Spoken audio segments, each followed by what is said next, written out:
Hi everyone, I'm back with another podcast episode. Today's episode is another deep one, but before we get into it, high, low, buffalo. High is something good that happened, low is something bad, and buffalo is something weird. Okay, the high. I think I finally became a regular at a coffee shop, which is really cool. The other day when I was going to work from home at a coffee shop, the workers are usually the same at this one place. And I go up to the counter and the girl looks at me. She's like, "Oh my God, hi again." And I was like, "Hi." I go enough for her to be like, "Hi again." And she was like, "Let me guess, a latte?" And I didn't want a latte on that day, which is why I can't really be a regular because I don't have a regular drink. But the workers recognize me, and the next goal of mine is to get them to know my name instead of just being like, "Hey, it's me again." And for my low, okay, so my weekends now are really packed, and it's completely my fault because I keep planning my weekends this way. Part of it is me trying to distract myself, and part of it is because I actually want to do those things. There's also a lot of commitments that I have, the work Monday through Friday, YouTube, podcasting, and all of this added up together. There's a lot of crap going on, and life in general, there's always something going on, taxes, planning for trips, whatever. And so there's been a lot on my mind recently, and it's really impacted how I am physically, which is not good. I feel like my brain is returning back to my high school, college self when I used to be this extreme type A, no gaps in her schedule, optimize time, be max efficient. And I used to barely sleep. And because of it, I really was just all over the place in my head. And I mean, I looked fine and I seemed fine, but then you would know that I wasn't doing okay because my memory was crap. My brain was moving so quickly and just was in so many places at the same time that when I would speak, which is what's happening right now, I would jumble words together and I couldn't complete sentences and make coherent sentences because I was thinking about too many things at one time. And this has been happening to me a lot recently, which is super annoying and embarrassing because I start saying words that don't exist in the English language because I'm mixing multiple words, topics, ideas together, and it's been really freaking annoying. And that's when I knew I needed to slow down. So this has been happening for the past 2 weeks. All of a sudden, I need to figure my shit out or else there's a reason why she's in the past. And for my buffalo, I got invited to this dinner party by a stranger that I met at this one random bar, talked to him for maybe an hour, 30 minutes maybe. And he invited me to this dinner party that he hosts every single week. And this is just so out of my comfort zone. It's just super weird for me to do, which is why it's my buffalo. But the even weirder thing is that I actually had so much fun at this dinner party. I was really nervous when I got there. I actually got so nervous about showing up too on time and just being alone that I walked around the block 3 times and it was pouring rain. So my dedication, unmatched. I walked around the block 3 times just to show up 10 minutes late. And then I went there and I was surprised that I actually wanted to stay even longer. It was so fun. The people there was really fun. I think once you start talking about, your dating life, your love life, things just go so uphill. Okay, so moving on to the topic of this episode, which is the reason why you can't ever fall behind.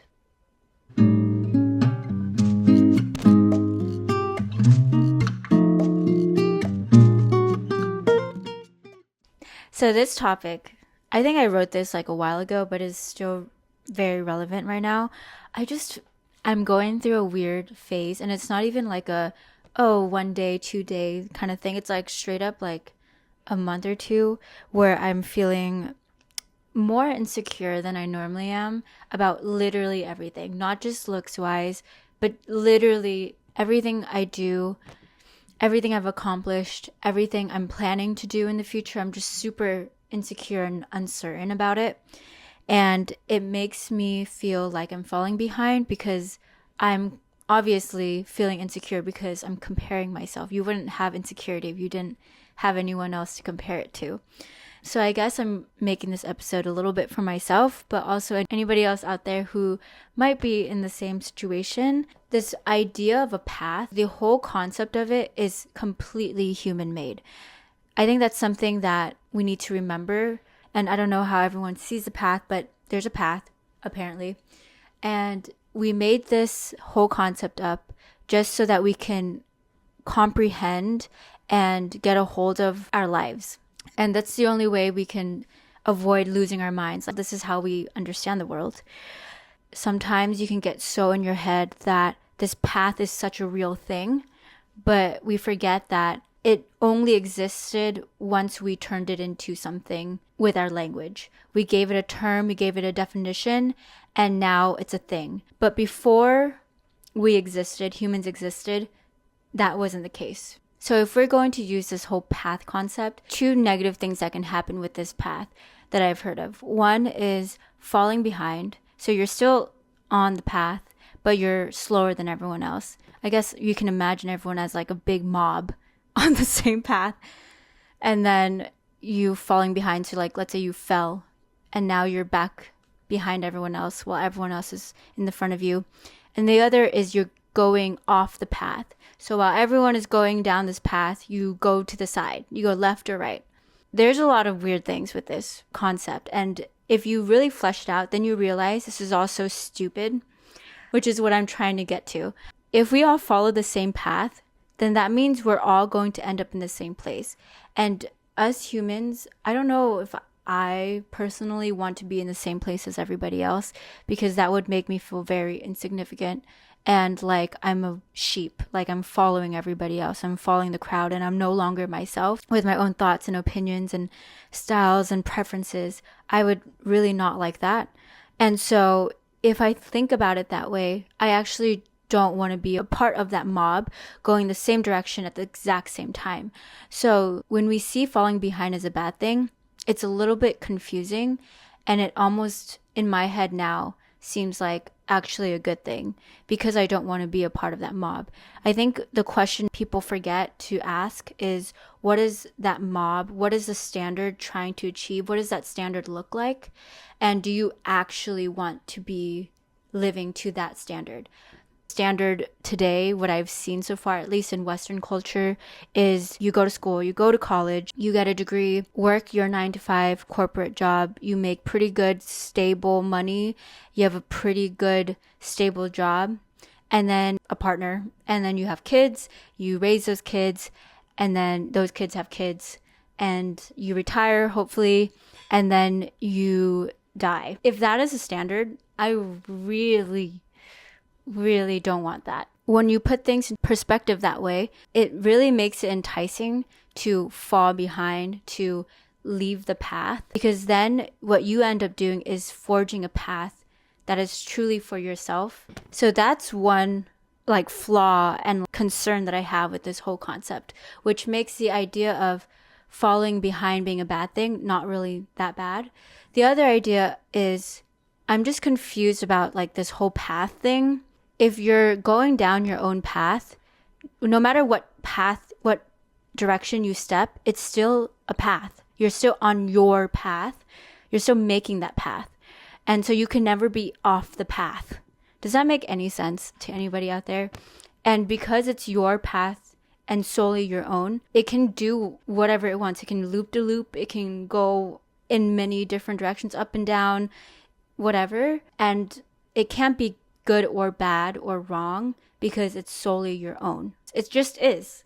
And it's like yelling at a dog for barking when that's what the dog does. That's what makes a dog a dog. It barks.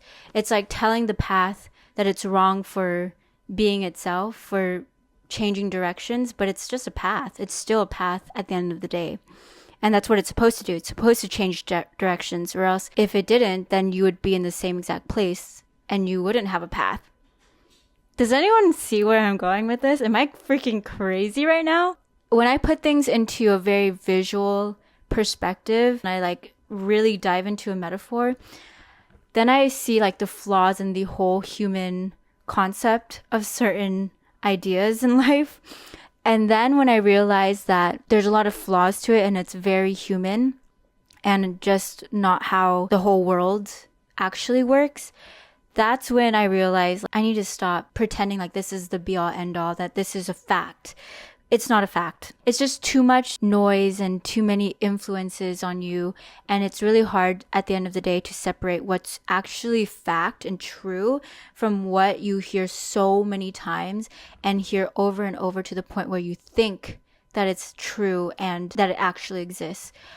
And the last thing I want to say about this path is when we judge the journey, someone's trajectory, what they've done in their life, the whole timeline, we have a very skewed and very one-dimensional way of looking at that path. I've said this a million times. We are really big on judging everything based on their efficiency, their value, the level of success, how rare it is to get to a certain point.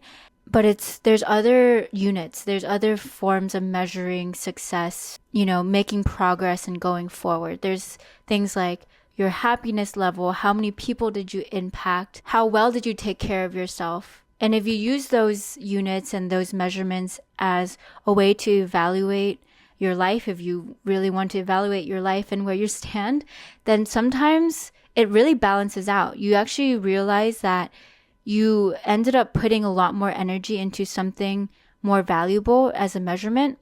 So maybe in other people's eyes, they're like, wow, you were inefficient. I don't know why you did things so slow or why you did it that way. But in your head, you can also measure what you did in terms of your well-being. I decided to take the longer path to a certain destination, and it took me longer time, more energy to get to, I don't know, the supermarket. Somebody else might be like, why the hell did you spend so much time walking to the supermarket, taking these extra long paths? You're so inefficient and that looks bad in society, whatever. But in your head, you're like, my well-being and my mental health is actually super high because of it, because I got some exercise. I feel really good now. My mind is clear. And so it balances out. Maybe not one-to-one. You can kind of see what I mean. Max inefficiency that you reached, you actually made up for it with really high well-being and mental health benefits. Okay, I'm just freaking speaking like just random crap right now. And hopefully some of it makes sense. Sometimes I put things into perspectives. It's really weird, but it turns everything on its head. And it makes me realize that it's really not that bad. And it helps.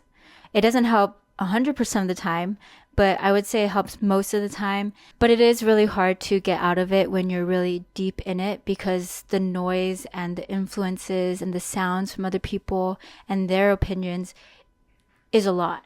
Be gentle with yourself. I'm trying to be. This is a really annoying, sucky, meh period. And I'm hoping it lasts for just a short bit longer so that I can get out of this and enjoy just my life instead of bogging down too much on it.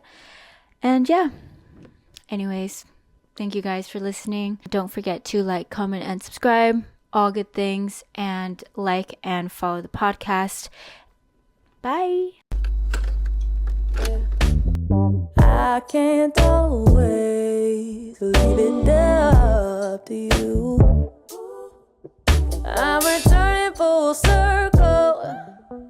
It's not a